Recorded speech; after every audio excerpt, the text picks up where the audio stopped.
वो कौन सी 8 बातें हैं जो विद्यार्थी के लिए किसी दुश्मन से कम नहीं है, एक बहुत बड़ी ज्यादा घातक है, वो 8 है। क्या क्या है? काम क्रोधम तथा लोभम, स्वादम श्रृंगार कौतुके, अति निद्राति सेवा च विद्यार्थी हृष्ट वर्जये।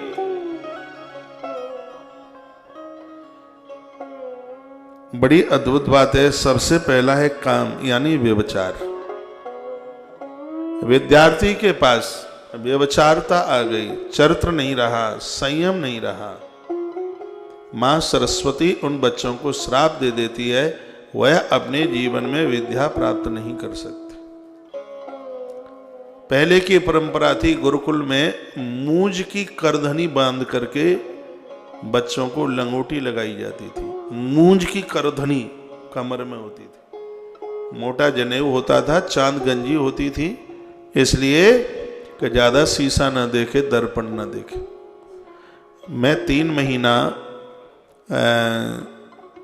गिरिराज जी के पास, गोवर्धन के पास एक जगह है, वहाँ एक बंगाली बाबा रहते थे, बड़े अद्भुत साधु, 100 साल से ज्यादा समय जी करके वह गए हैं। दास का यह भाग्य था कि मैं 3 सवा 3 बजे कुएं से पानी खींच के उनके लिए 2 बाल्टी पानी भरे। दिसंबर जनवरी में, दिसंबर जनवरी और फरवरी 3 महीना उनकी सेवा में, उनके चरणों में रहा। मुझे बहुत साधु मिले, लेकिन क्या बताऊं, बड़ा अद्भुत महात्मा। कभी मैं याद करता हूं तो आंख में आंसू आ जाते हैं। उनकी साधना, उनकी तपस्या, उनका भजन, जितना कुछ कहा जाए उतना कम। वो कहते थे, बेटा हमारा एक मंत्र ले लो। मैंने कहा महाराज जी बोलिए, गुरु जी बोलिए। का कुछ समय तक परहेज कर लो, दर्पण मत देखो, शीशा मत देखो। तो मुझे कंघी लगाने की जरूरत होती थी, उस समय बाल बहुत ज़्यादा घुंघराले और बहुत घने बाल होते थे। मैंने कहा महाराज जी माथे पर यदि चंदन तिलक लगाएं तो? वो बोलते हैं कटोरे में जल भरो, उसमें अपना प्रतिबिंब देखो और माथे पर तिलक लगा लो। वो कहते हैं कि दर्पण देखने से शक्ति क्षीण होती है, रौनक क्षीण होती है। वो बोलते थे, उनकी जो कही गई बात शास्त्रोक्त बात थी। ग्रंथ में बड़ा अच्छा रूप दिया गया कामम। यदि विद्यार्थी जीवन में बच्चों के अंदर काम व्यभिचार रहेगा, उनकी दृष्टि में दोष होगा, माँ शारदा उन्हें श्राप दे देगी, मटर गश्ती करते हुए जीवन बर्बाद हो जाएगा और उनके पास में कभी भी विद्या चीज नहीं आ सकती। एक महापुरुष की तपस्या से ज़्यादा बढ़कर के विद्यार्थी काल है। मैं विद्यार्थी रहा हूँ, मैं तो आज भी विद्यार्थी हूँ, और यह जीवन चक्र, ये जीवन काल मैंने देखा है। बहुत कठिनाई होती है, सबसे बड़ा टेंशन होता है, पापा इतनी मेहनत करते हैं तब वो कमाते हैं और हमारे ऊपर इतना खर्च कर रहे हो, कहीं मैं फेल हो जाऊं तो देखो पापा को भी दुख होगा, मेरा तो जीवन बिगड़ेगा। ये टेंशन बच्चों के अंदर बहुत रहता है, बहुत बड़ा बोझ रहता है उनके ऊपर। ये विद्यार्थी जीवन एक तपोमय जीवन है, तपस्या से भरा हुआ जीवन है ये। और सबसे पहले जो कुठाराघात किया है कामम यानी व्यभिचार। यह जीवन एक ऐसा जीवन है, मासूम जीवन है, बिल्कुल हल्का सा जीवन है। इसी जीवन में लोग बन जाते हैं और इसी जीवन में लोग बिगड़ जाते हैं।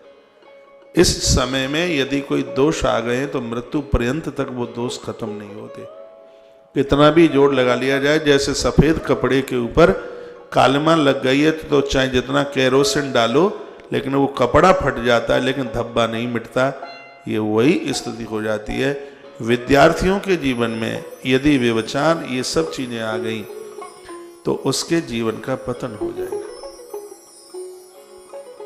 इन सब चीजों से उसे बहुत दूर रहना चाहिए। गायत्री का जप करने वाले लोग, बच्चे अपने आप में बड़े संयमी होते हैं। इन सब चीजों को वो जीत के बता देते हैं। इंद्रियों के बस में वह नहीं, इंद्रियां उनके बस में होती हैं। पहले स्कूलों में ये सब बताया जाता था, गुरुकुलों जैसी पद्धति के साथ में वो क्लासें चलती थी जो कि आज देखने को वो नहीं मिल रही। और मैं श्लोक बोल करके बात कर रहा हूँ। लिखा है विद्यार्थी के लिए कामम, यदि उसके जीवन में व्यभिचारिता होगी, माँ शारदा उसको श्राप दे देगी। फिर है क्रोध। हम विद्यार्थी के जीवन में यदि क्रोध, आजकल बच्चे बड़े फुनफुनाते हैं, छोटे छोटे बच्चे, क्रोध नाक के ऊपर रखा रहता है, उनमें सहन शक्ति नहीं है बिल्कुल भी। क्रोध और विद्यार्थी जीवन में तो जन्मजात का बैर है। उनके जीवन में काम, फिर है क्रोध, लोभ।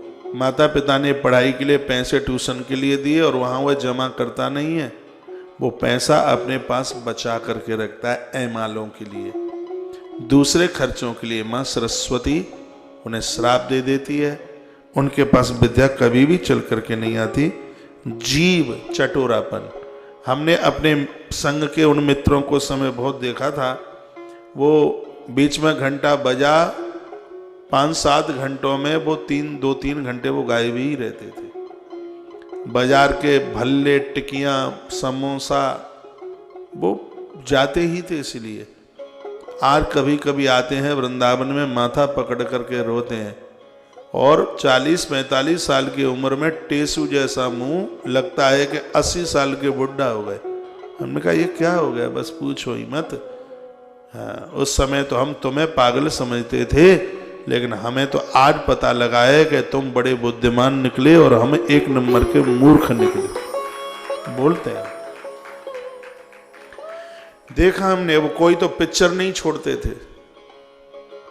धनवान बाप के बेटे कि पापा तो ऊपर चले गए, अब क्या करें। जो था शराब का नशा लग गया, सब खत्म कर दिया, बड़े परेशान है।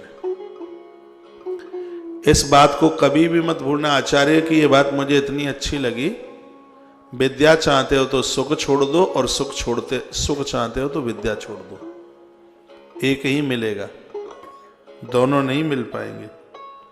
आगे की बात में वो कहते हैं, जिन बच्चों की जिह्वा बिगड़ी है, जीवन बिगड़ जाएगा। स्वाद, श्रृंगार और जरूरत से ज्यादा खेल में, मटर गश्ती में टाइम निकाल दोगे, विद्या नहीं आएगी। और अगली बात लिखिए, अत्यंत सोना, नींद लेना, ज्यादा सोना, ये तो तपो जीवन है विद्यार्थी जीवन, तो भी उसके पास में विद्या नहीं आएगी। और अगली जो बात कही है ये वो बड़ी अद्भुत है, वो है अत्यंत सेवा। विद्यार्थी जीवन में यदि किसी विद्यार्थी ने अपने मित्र से पाम बाम दबाए, ये प्रमाण के साथ बात कही गई है ग्रंथ में, मां सरस्वती रुष्ट हो जाएगी। विद्यार्थी अपने वस्त्र किसी से धुलवाएगा, विद्यार्थी अपने पांव दबाएगा, विद्यार्थी अपनी भोजन की थाली दूसरे से साफ करवाएगा, मां सरस्वती उसे श्राप देकर के खत्म कर देगी। उसके पास कुछ भी नहीं रहेगा, बिल्कुल भी। स्पष्ट लिखा है, वो तो पूरा श्लोक है। यदि वो सेवा चाहेगा, अपनी थाली, अपनी जूठी पत्तल उठवाएगा, अपने पाम दबाएगा, अपने वस्त्र धुलवाएगा, विद्यार्थी इष्ट वर्जित, 8 चीजें विद्यार्थी के लिए वर्जित है। अति निद्रा, अति सेवा च विद्यार्थी रष्ट वर्जित, सब लिखा हुआ है। सेवा, सोना, श्रृंगार, अति नींद, लोभ, स्वाद, काम, क्रोध, ये चीजें विद्यार्थी को खत्म कर देती। ये सब उस समय गुरुकुलों में देखा जाता था। गुरुकुल में विद्यार्थी गुरु महाराज की सेवा करते थे। ये नहीं है कि जो सीनियर लोग हैं वो छोटे बच्चों से। मेरे महाराज जी कहते थे कि जिस दिन साधु अपनी लंगोटी किसी से धुलवाएगा, उसका साधुत्व तो समाप्त हो जाएगा। मेरे गुरु महाराज कहते हैं। हमने ये अपने गुरुजनों से सीखा है और उन सूत्रों को अपने जीवन में उतारा है। सिखाई नहीं, उसको उतारा है, उतारा। मेरा ये अध्यात्म जीवन 26वां वर्ष चल रहा है। बहुत बच्चे सेवा में रहे गुरुकुल के, बहुत आए बहुत गए। आज तक कोई यह नहीं बता सकता कि महाराज की कौपीन, हमारी लंगोटी किसी बच्चे ने धोई हो। आज तक बता नहीं सकता कोई। भूल करके भी, धोखे में भी कभी हो नहीं सकता। इन सब चीजों के हम तो बड़े पक्के हैं। ये शास्त्र हमारे माथे में ही नहीं, हम गणेश के पुजारी, हम गणेश के भक्त हैं। गणेश के हाथ में ग्रंथ है।